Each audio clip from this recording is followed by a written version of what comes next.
(8월 5일) 친박신당 소식을 시작하겠습니다. 지난 8월 1일 친박신당은 토요 간담회를 개최하였습니다. 대한민국 현안에 대한 토론의 자리였습니다. 자세한 내용은 까치방송TV, 나폴레옹TV를 통해 시청할 수 있습니다.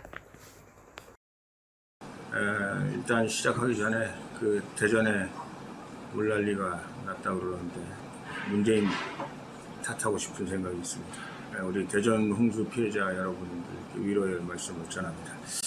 저희 이제 친박신당은 기본적으로 하여간 매표 부정선거다. 이거는 국민들한테 돈을 살포해서 한 표를 샀기 때문에. 통화를 하니까 그 좌측에서 만들었던 그 유튜브 내용을 급하게 이렇게 인용하면서 이야기를 풀어가다 보니까 우리 그 전자개표기의 그 조작 가능성을 발견했지만 그 당시에 그걸 터뜨리지 않고 자신들이 이용하기 위해서 침묵을 했다. 김경욱 말씀은 이런 거였어요. 그 대통령이 부정선거를 하지 않았다는 거죠. 그런데 그 부정선거 할 수 있는 방법을 요놈들이 몰래 이른바 좌파들이 숨겨가지고 국민들 몰래 가지고 있다가 이번 선거에 써먹었다. 이 내용 요지는 이겁니다. 이거를 저는 오늘 드리고 싶은 것은 작년에 그 영국의 BBC 방송에서 한국은 이대로 망할 것인가라는 제사를 깎아먹는 미친 나라.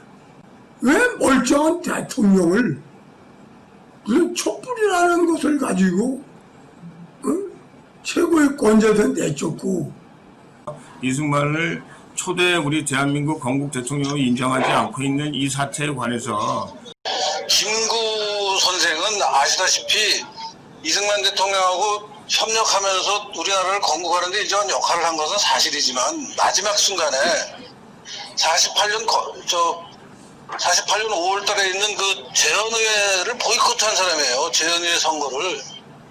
그리고 대한민국 건국할 필요가 없다라는 말도 남기고 해서 김구 선생을 국부로 말하는 것은 대한민국이 어떻게 건국됐나를 전혀 모르는 사람들이 하는 얘기인데, 저는 문재인 정권이 자신들이 저지른 치부를 덮으려는 고도의 정치적 책략이 아닌가 이렇게 생각을 합니다. 수도 이전, 수도 서울을 이전하자는 문제에 대한 최근 여론조사 결과를 보면은요, 한국갤럽에서 조사한 겁니다. 찬성 42%, 반대 49%. 수도 이전 문제가 나왔던 10여 년 전, 노무현 대통령 시절 2003년 여론조사 결과는 찬성이 44%, 반대가 43%. 찬성이 근소한 차이로 많았었는데 지금은 이미 반대가 49대 42로 7%가 더 많다는. 다음 소식입니다. 지난 8월 3일 친박신당 경북도당 이승엽 위원장은 안동시장 권영세 씨의 더불당 입당을 축하하러 안동을 직접 방문하였습니다. 많은 축하와 앞으로 잘하라는 말도 잊지 않았습니다. 권영세 씨, 저도 축하합니다. 다시는 우팟바닥에 얼쩡거리지 마십시오. 근데 갈 때 가더라도 안동시장직을 내려놓고 가셔야죠. 그게 맞는 거잖아. 안동 시민이 언제 민주당이라고 찍었냐고. 다시는 이런 자들이 우리 지역에서, 특히 우파 지역, TK 지역에서 다시는 정치의 발을 못 디디도록 우리 국민들이, 우리 태어나신 안동 시민들이 제대로 된 심판을 해주시기를.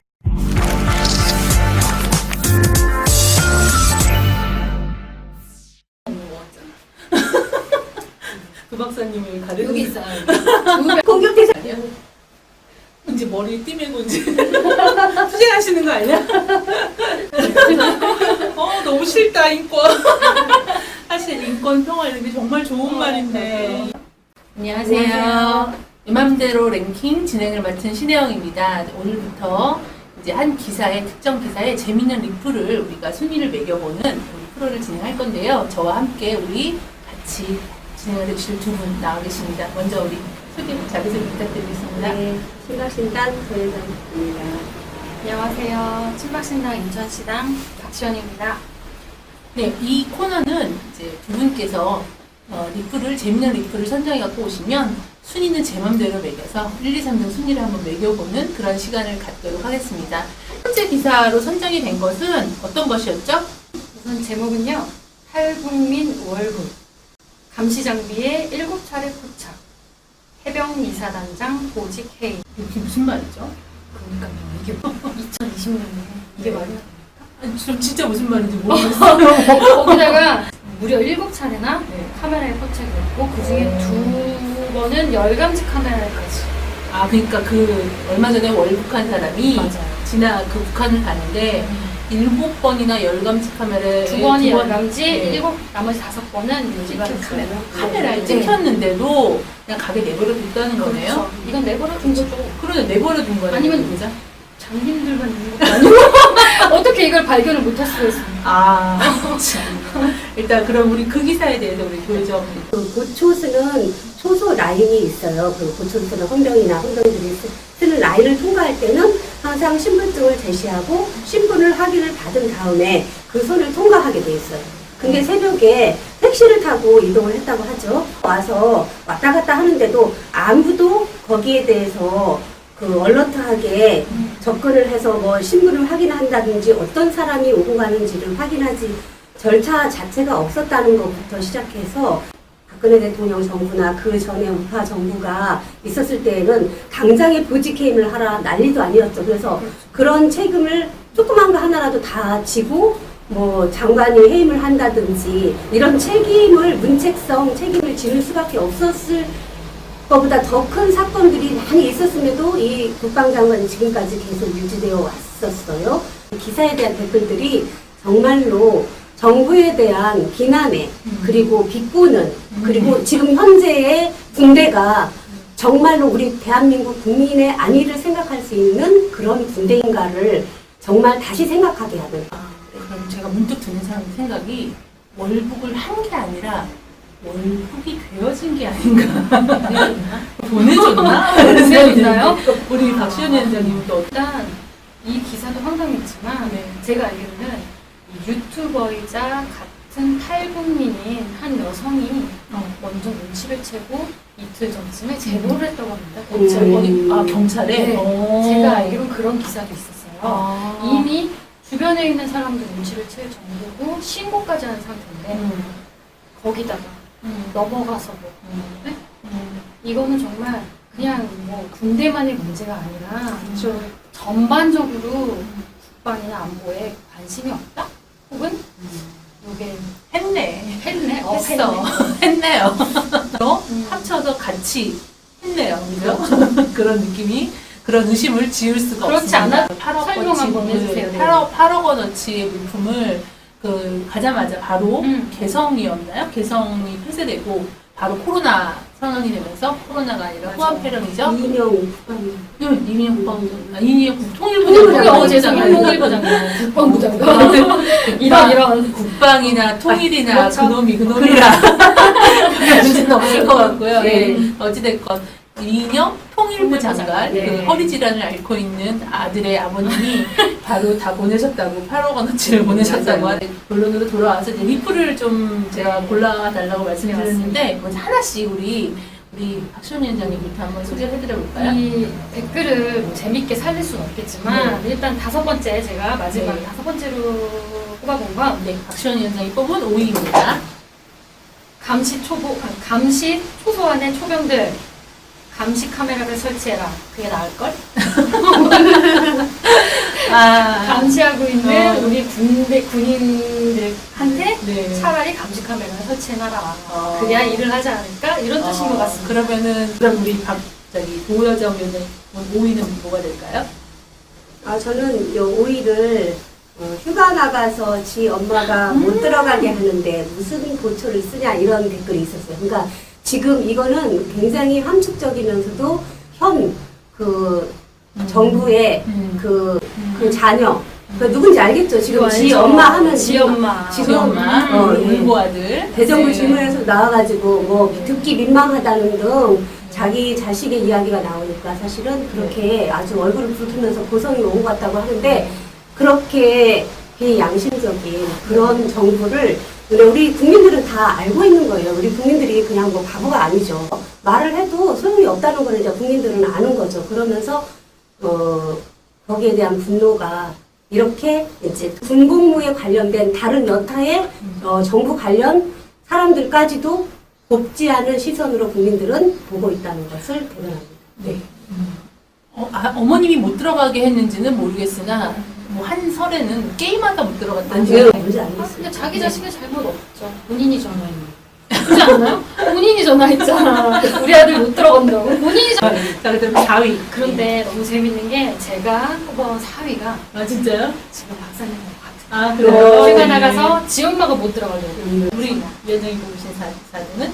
감시 장비만 있으면 뭐 하냐? 감시 장비에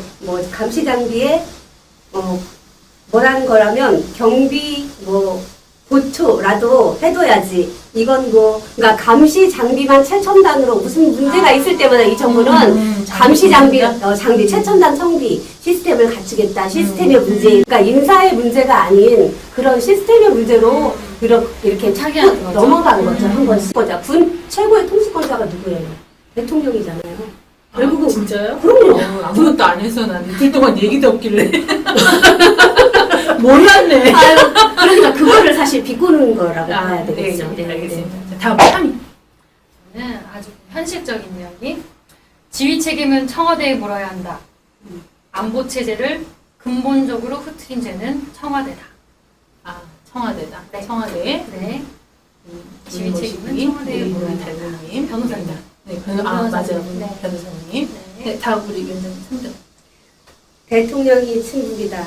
국민들이 알아서 안 잡은 건데 책임이 무슨? 힘없는 국민들만 억울해. 억울해라. 그렇죠. 특히 요새 우파 국민으로 사는 게 너무 억울한 것 같아요. 그걸 잡고도 명창을 받는 수가 생겨요. 맞아요. 지금 요새 정부에서는. 잡으면 안 되니까. 그러니까 그래서 이거. 그럼요. 지금 세태가 그러니 보초병이요. 안 보고도 안 보고도 받고 괜히 자기는 그게 연루되고 싶지 않아. 근무자가 단 한 사람도 안 받다는 거는 말이 문제가 안 안 되고 되죠. 다 잤다는 것도 문제가 안 되고. 본 것 같아요. 낮에 게임 아니라 밤에 조니까 그렇지. 네. 이런 댓글도 본 것 그러니까 같아요. 그게 당나라 군대 같은 지금이 맞아요. 다음 문재인은 언제 보직 해임? 아, 퀘스천 마크. 완전 모르네요. 문재인은 언제 보직 아직도 1년도 더 남았어요. 네, 다음 우리 위원장님. 아까 3위하고 좀 같은 맥락인데요. 결국은 저는 이런 맥락인 것 같아요. 모든 많은 사람들이 보고도 못 본서 했을 수도 있다. 현 좌파 정부에게 간첩 잡으면 오히려 북한에 배치되는 행동을 했다고 불이익을 당할 텐데 누가 잡겠나. 맞아요. 딱 이거예요. 맞아요. 제 동생이 여수에서 군생활 했거든요. 근데 그 제 동생 바로 앞에 애들이 그 여수에 한번 간첩 넘어졌거든요. 잡았어요. 헬기 타고 집에 갔어요. 그럼요. 요새는 이거는 간첩 잡으면 영화 저런 같은 거. 그러니까 마지막으로 진짜. 이제 1등. 1위. 예. 저는 귀신은 잡지만 월북민은 못 잡는 해병. 귀신은 잡지만 월북민 못 잡는 해병이다. 귀신만 잡고 귀신은 월북민은 안 잡지만 잡고. 월북민은 못 잡는 해병. 이게 아무 쓸모없는 그러니까. 군대가 됐다는 거예요, 안타까워요. 사실은. 거기에 대한 1등. 1위를 네. 잡았어요. 사실은 청와대와 국방부 장관이 책임을 져야 돼요. 네, 이거는. 그렇죠. 네. 그래서 저는 그 보직 해임을 하는 해병 사단장이 보직 해임을 당할 게 아니라 정경두 내지는 청와대가 책임을 져야 해요. 이런 댓글이 있었어요. 정경두는 끄떡없지 친북적인 장관으로 재앙이가 세웠으니 경계하면 그러니까 이게 정경두를 징계하면 재앙이가 징계받을 상황인데 그 사람을 징계하겠나? 이런 댓글이 있었어요. 네, 그러니까 국민들이 정확히 아는 거죠. 어찌됐건 국민들의 의견은 책임은 청와대에 있다라는 맞습니다. 얘기가 나요. 결론은. 네, 그 결론이 그거고 또 제 마음대로 한번 순위를 정해보겠습니다. 저는 3등은 아까 귀신은 잡지만 뭐였었죠? 월북민자 귀신이 잡자. 월북민자 잡자. 해병이다. 해병이다. 이게 3등이 참 재미있었던 것 같고요. 네. 그 다음에 2등은 아까 보고도 못 본 척 하는 게 있었죠? 맞아. 그게 이제 누구야? 네. 1등은 문재인은 언제 보직해임? 네, 맞습니다. 너무 원합니다. 그리고 지금 이 세상 우파로 살아가는 게 너무 힘이 든데 어찌됐거나 다들 우리 친박신당 당원동지 여러분 힘내시고요. 저희가 다음 주에 또 다른 기사를 가지고 재미있는 리플 다음 주에는 조금 더 준비해서 더 재미있게 꾸며드리도록 하겠습니다. 억울한 우파 3명 여자 이제 물러가겠습니다. 다음 시간에 뵙겠습니다. 건강하십시오.